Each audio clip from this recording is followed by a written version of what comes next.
Hey everybody, welcome to this week's programming. We're in our final week leading up to the Open. So a couple of things are going to happen. One, we're going to have a few intense workouts throughout the week. We're going to have one weightlifting day. And then two, we're going to give you the teams for the Open and the points breakdown. That's going to be in this week's newsletter. So if you haven't read it yet, go back, see what team you're on.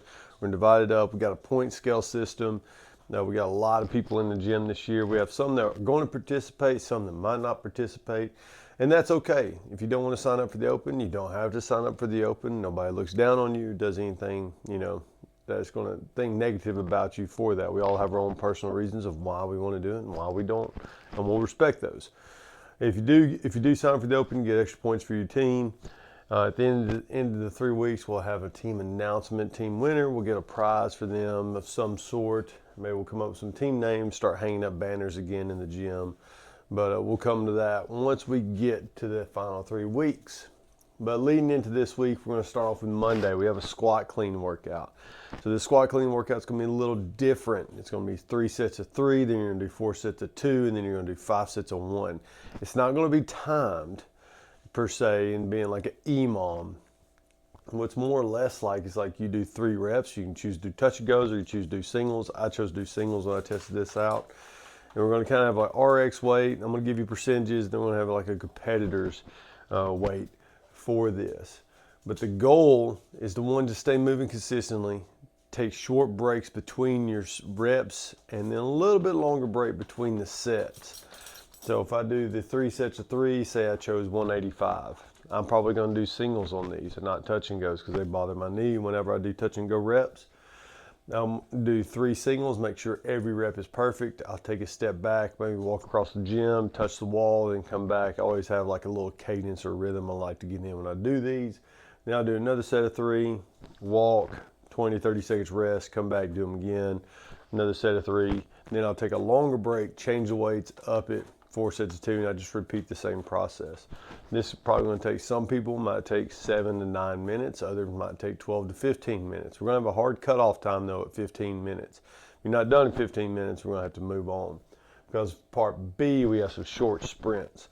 Now, I'll put GHD sit-ups on here because I tested this workout out with GHD sit-ups. And I understand that we have a lot of people who think they need to do GHD sit-ups, but this volume is extremely high. It's 105 GHD sit-ups, and they're meant to be quick. That's why I have V-ups and ab mat sit-ups. If we have groups of 2, maybe groups of 3, depending on how fast they are with each other, they can accomplish this workout with that. But with 21 GHD sit-ups, we're not scaling the reps down. If you got to scale down, you're going to do V-ups or ab mat sit-ups. The 21 GHD sit-ups to start with should be smooth and consistent right off the bat, and almost for all 5 sets. I think for the last sets 4 and 5, maybe I had to stop at 18 or 17, take a breath, and then I finished them out. If you cannot do 105 GHD sit-ups quickly, efficiently, and safely, then you're going to do V-ups and ab mat sit-ups. 1, just to help the class progress, and then 2, for those that might be making it to quarterfinals and doing those workouts in quarterfinals, they might see GHD sit-ups. We've seen them in the past. So I'm putting a little bit in there right now. So you're going to do 21 GHD sit-ups, 21 sit-ups, 15 box jumps with a step down, and then 9 heavy kettlebell swings. And then you rest for 1 minute. Each one of those rounds is probably going to take anywhere from a minute 40 to 2 minutes. So we're looking at 3 minutes. I got 5 sets on there for the competitors. We might up that to 7 sets because we want this to be around 20 minutes of total working time as we go. So y'all just be sure to check the not the leaderboard, but Wodify for details. Tuesday, we got more of a conditioning piece, just power output. EMOM, 20 minutes. You're going to do a 250, 200 meter row in the odd minutes, rest on the even minutes. So it's all out effort on the rower. Competitors, if you really want to challenge yourself, you're going to do 300 meters and 250 meters on the rower. You have to really push the pace to reach those meters.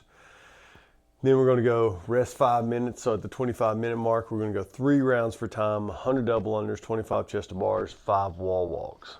This is more of an open skills type sprint workout and seeing what kind of volume and capacity we can build with that.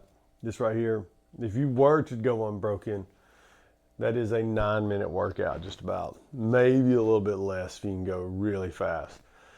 Because chest to bar pull-ups, that takes 30 seconds. 5 wall walks, you can up and down those for 30 seconds, but let's just put a little bit of leeway in those and let's make it 45 seconds. So it's a minute and a half. 100 double unders, 2.5 minutes times that by 3. I know my quick math in my head. That's 7.5 minutes.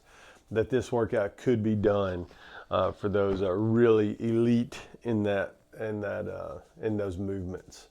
Really quick, high power output. And then we have some accessory work here. Wednesday, we got kind of a long grinding workout, 20-minute AMRAP, 200-meter run to get started with because, one, I saw the weather. It's supposed to be 70 degrees that day. It's supposed to be a very nice day. 50-foot double dumbbell front rack walking lunges. So you're going to do 200-meter run, come in, get into your lane, walk across the gym, walk back. Then you have 3 rope climbs. Then you're picking up your dumbbells, walking across, dumbbell walking lunges across the gym, then coming back. And then you have 16 toes to bar. The volume is a little high on toes to bar, but we expect to see toes to bar during the open. That's why we're going to keep the volume high on those. Then we have some accessory work here. For this workout, you're probably going to feel your legs a little bit going for that run. It takes you a minute, minute and a half. Those 50-foot lunges, especially with 2 dumbbells, it's going to be very taxing on the legs. The 3 rope climbs, that's going to bring that lower body back involved or the upper body involved after you use those lower bodies. But now you're going to be using a lot of core here that you don't think is going to cost you on the run and the lunges later. And then once again, you got more toes to bar, and that's going to cause more core fatigue. And so now you really have to focus in on using your legs and staying upright as you walk across that gym, doing the walking lunges, staying efficient. Thursday, we got weightlifting day. We're going to slow it down a little bit, but we still got some sprints in there. Split jerks every 90 seconds. You're going to do 3, 3, 2, 2, 1, 1. We're going to spend a little bit more time working on our technique for the split jerk.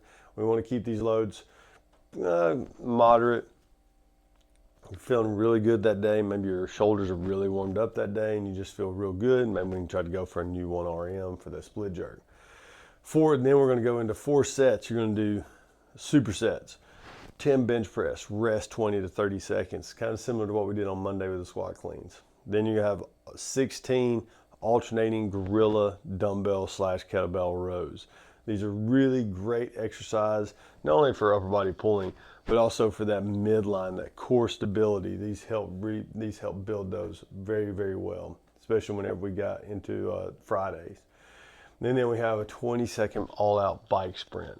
So 20 seconds all-out bike sprints. Yeah, you're going to feel some fatigue. Yeah, it's going to get your heart rate up. But it's right in that time domain for a lot of us. It's can we keep the RPMs as high as possible for 20 seconds? Most of us can. So whenever we're doing that, or you can look at your wattage. I like looking at RPMs compared to wattage. It just helps me stay a little bit more consistent. It's a smaller number. I don't think of a bigger number with the watts. But that's going to be for max calories every time. And then you're going to rest for 90 seconds after that. Repeat the process. So you get to choose the load for your bench press day for the 10 reps. Friday, every 2.5 minutes, we got 5 sets of back squats with a 1-second pause in the bottom for each rep. 10, 8, 6, 4, 2, working up for that heavy double. And then we're going to go into sprint workout. I love these formats. If you've been at the gym for a while, you know these short sprints like this are really great just for building that intensity, building resilience when it comes to the open style workouts where it's just meant to move for 9 to 12 minutes on average. This workout might be done a little quicker though. 30, 20, 10, 30 wall balls, 30 line facing burpees, 20 wall balls, 20 line facing burpees, 10 wall balls, 10 line facing burpees.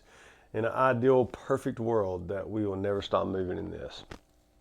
You'll complete all 30, 20, 10 wall balls unbroken, and you will stay moving on the line-facing burpees.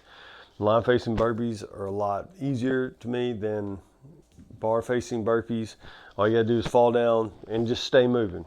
Step up, step over, turn around, fall down, step up, step over, turn around, fall down. That's your rhythm, that's your cadence. Some of you are really fast at that, some of you might not be so fast at that, but that's what we're looking for in this workout here. As soon as you get done with that 10th burpee, you're gonna jump on a rower and you're gonna row 1,900 meters as hard as you can with what you have left in the tank. Now, obviously, we've done a little setup here with the back squats and the wall balls and the burpees. Your legs are going to be on fire for that 4 minutes on average for the males, and let's say 5 minutes, 4:45 for the females. But this right here is a great workout, one, just to test our sprinting ability and to test our mental resilience and our courage when it comes to feeling the pain on that day. Then Saturday, we have kind of a long, slow grinding workout here. Our X is going to be a 180 cal row while your partner kicks up, holds a handstand. Then we're going to do a 400 meter farmer's carries. So one person's going to grab their 253s, 35 pound kettlebells, dumbbells, or you can go up heavier. And the other one's going to walk beside them. We might do an overhead carry too with a person with like a 45 pound plate overhead carry for that 400 meters. As we go, then we have 100 box jump overs while your partner holds a plank hold. So we box jump, step down off the other side, coming back. We've got 100 reps of those. Then you're going to end up doing an 800 meter run together to end that on.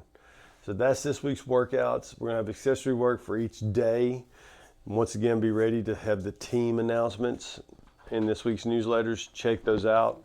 Make sure you find out what team you're on. We try to divide it up as evenly as possible amongst all the talent that we have in our community. But y'all have a great week. See your names on the leaderboard. If you got any questions, always hit me up, email, Facebook message, any way you can, Wodify. Contact me. I will help you out in any way I can with these workouts here. Y'all have a great day and see your names on the leaderboard.